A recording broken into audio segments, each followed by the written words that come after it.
Hello everyone, मैं ज्योति पारिक और आपका हमारे महाविद्यालय श्रीमती मोहरी देवी तापड़िया कन्या महाविद्यालय के इस यूट्यूब चैनल पर एक बार फिर से स्वागत है। लास्ट वीडियो में हम अपने बीए फर्स्ट ईयर में हमारे जो भौतिक भूगोल है उसमें हम पृथ्वी की उत्पत्ति के बारे में हम पढ़ रहे थे और जिसमें हमने पृथ्वी की उत्पत्ति से संबंधित जो परिकल्पनाएँ हैं उन परिकल्पनाओं के बारे में हमने देख लिया था। और आज हम इसी सीरीज़ में आगे बढ़ते हैं और हमारी जो पहली परिकल्पना है अद्वैतवादी परिकल्पना, जिसको हम पढ़ना शुरू करते हैं। पहली है अद्वैतवादी परिकल्पना। अद्वैतवादी परिकल्पना तो देखिए, इस परिकल्पना के अकॉर्डिंग पृथ्वी की जो उत्पत्ति है वो केवल एक तारे से हुई है, एक तारे से। ठीक है, इस परिकल्पना के अनुसार पृथ्वी की उत्पत्ति किससे हुई है? केवल एक तारे के द्वारा ही पृथ्वी की उत्पत्ति हुई है। और इस परिकल्पना के बारे में कांट और लाप्लास ने अपनी परिकल्पना प्रस्तुत की है। कांट व लाप्लास ने और लाप्लास ने माना है कि पृथ्वी की उत्पत्ति केवल एक तारे के द्वारा ही पृथ्वी की उत्पत्ति हुई है। तो आज हम सबसे पहले कांट की परिकल्पना के बारे में पढ़ते हैं कि कांट ने किस प्रकार से पृथ्वी की उत्पत्ति मानी है। ठीक है, तो आज हम पढ़ते हैं कांट की वायवीय परिकल्पना।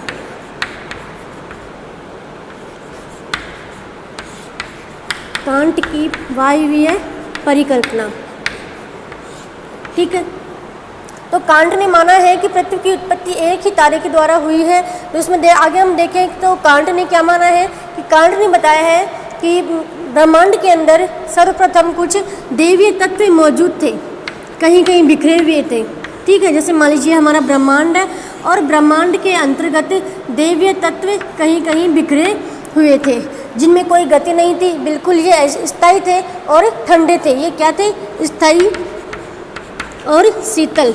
ये जो दैवीय खंड थे वो स्थायी और शीतल थे, इनमें कोई किसी प्रकार की कोई गति नहीं थी और ये बिल्कुल ठंडे थे। ठीक है, उस प्रकार से आगे क्या हुआ? कालांतर में इनमें गुरुत्व गति उत्पन्न हुई। गुरुत्व गति के कारण क्या हुआ कि ये जो कण है या ये पदार्थ है ये आपस में एक जगह इकट्ठे हो गए। ठीक है, ये सभी जो पदार्थ है वो आपस में एक जगह इकट्ठे हो गए, मतलब एक बड़ा एक खंड बन गया। ठीक है, ये सभी जो पदार्थ है वो अपने गुरुत्वाकर्षण जो गति है उस गति के कारण से इनमें आपस में जो खिंचाव हुआ और ये आपस में जुड़ गए। ठीक है, फिर क्या हुआ? इनमें कुछ गति भी होने लग गई और इनका जो तापमान में भी वृद्धि होने लगी। मतलब पहले ये शीतल थे और बाद में क्या हुआ कि ये गति भी करने लग गए, मतलब इस तरह की तरह ये गति हो गई और गतिशील हो गए, गति करने लग गए और इनके तापमान में भी वृद्धि हो गई। ठीक है, इनका तापमान भी बढ़ने लगा, इनके तापमान में वृद्धि हो गई। इस प्रकार से एक कोणीय संवेग का जो सिद्धांत है उसके अनुसार उन्होंने बताया कि इस प्रकार से क्या हुआ, एक जो सभी आपस में ये कण मिलकर एक जो वायवीय जो संरचना है उसका निर्माण हुआ।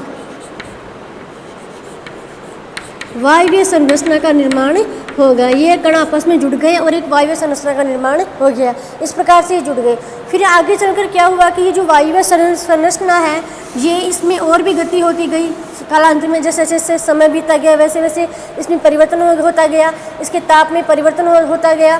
तो फिर लास्ट में क्या हुआ कि यह जो वायवीय स्थिति है वो एक नीहारिका के रूप में बदल गई। इस प्रकार से ये एक नीहारिका का निर्माण हो गया। ठीक है,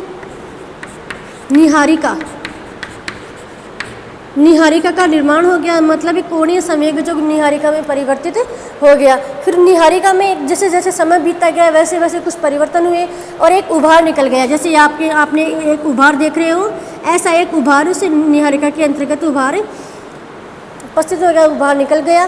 फिर कुछ समय बाद क्या हुआ, जैसे जैसे समय बीतता गया, समय परिवर्तित हो गया, उसमें क्या हुआ कि ये जो उभार है उससे उभार से एक तत्व या फिर एक टुकड़ा बाहर निकल गया। ठीक है, और इस प्रकार से जैसे जैसे आगे समय बीतता गया वैसे वैसे यह प्रक्रिया चलती रही और इस प्रकार से इसके अंतर्गत 9 टुकड़े इससे बाहर निकलते गए, इसका खंडन होता गया और इस प्रकार से जो 9 टुकड़े हैं वो इस निहारिका से बाहर निकल गए। 1 2 3 4 5 6 7 8 और 9।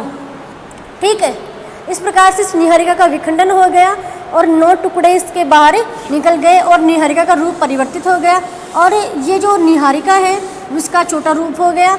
और इस प्रकार से, और जैसे अब जो वर्तमान में जो ग्रह है वो सभी क्या है, ये जो निहारिका के द्वारा अलग हुए गए जो 9 टुकड़े हैं वो ही आज 9 ग्रह माने गए हैं। किसके अकॉर्डिंग? कांट के अकॉर्डिंग। और कालांतर में ये जो टुकड़े हैं वो शीतल हो गए, मतलब शीतल से ये गर्म हो गए, ठंडे होकर ये जम गए। ठीक है, मतलब ये ठोस हो गए, इन्होंने ठोस रूप ले लिया। ठीक है, ये थी कांट की वायवीय परिकल्पना। तो इस प्रकार से हमने देखा कि ये जो एक निहारिका थी, उस निहारिका से ही सबसे पहले एक उभार हुआ और उभार से एक टुकड़ा बाहर निकला। उसके बाद लगातार 9 टुकड़े इस निहारिका से बाहर निकलते गए और आज के वर्तमान में हम 9 ग्रहों की बात करते हैं तो वो सभी ये टुकड़े निहारिका के हैं। और इसके मध्य में जो मूल जो रूप बच गया था निहारिका का वो क्या था? सूर्य।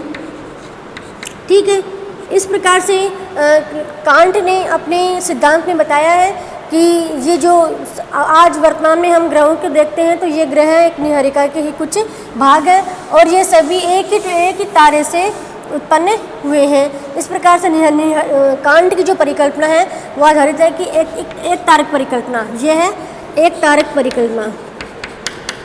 एक तारक परिकल्पना। ठीक है,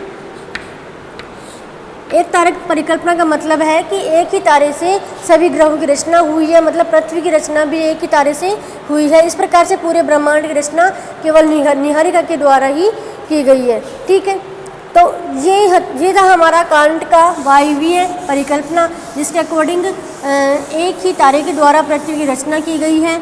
उसके आगे हम देखते हैं कि इस कांट की जो वायवीय परिकल्पना है इसमें कुछ आलोचना भी की गई है, उसकी आलोचना भी हुई है। तो इसमें देखिए हम बात क्या है कि आद्य पदार्थ कणों के आपस में टकराने से घूर्णन गति नहीं आ सकती। मतलब उन्होंने शुरू में बताया है कि जो दैवीय जो पदार्थ हैं उनके घूर्णन गति से आपस में टकराने से उनमें घूर्णन गति उत्पन्न हुई है। तो इनकी पहली जो आलोचना है वो यही है कि आद्य पदार्थ कणों के आपस में टकराने से घूर्णन गति नहीं आती है। पदार्थ के आपस में टकराने से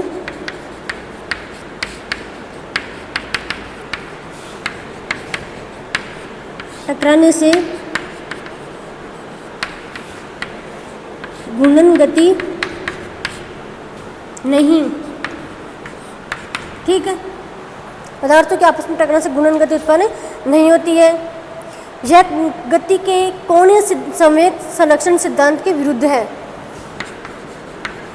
यह कोणीय संवेग सिद्धांत के विरुद्ध है।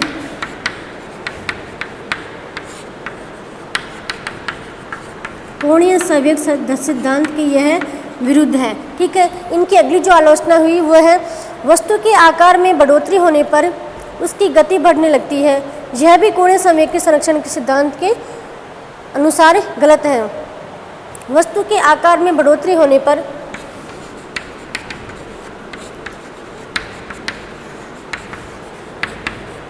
वस्तु के आकार में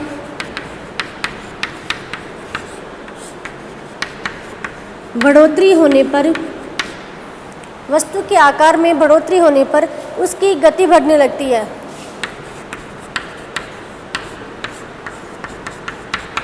उसकी गति बढ़ने लगती है। यह भी कोणीय संवेग सिद्धांत के बिल्कुल विरुद्ध है। ठीक है, उनकी अगली आलोचना है तत्वों और गैसों के संबंध में पिछली सदियों में जो जानकारी प्राप्त हुई है उसके अनुसार कांट की परिकल्पना निराधार है।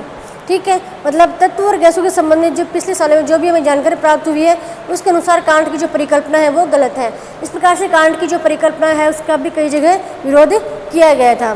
ठीक है, तो आज की वीडियो में हमने कांट की परिकल्पना के बारे में पढ़ा है और नेक्स्ट वीडियो में हम लाप्लास की जो परिकल्पना है उसके बारे में हम पढ़ेंगे। तब तक के लिए धन्यवाद।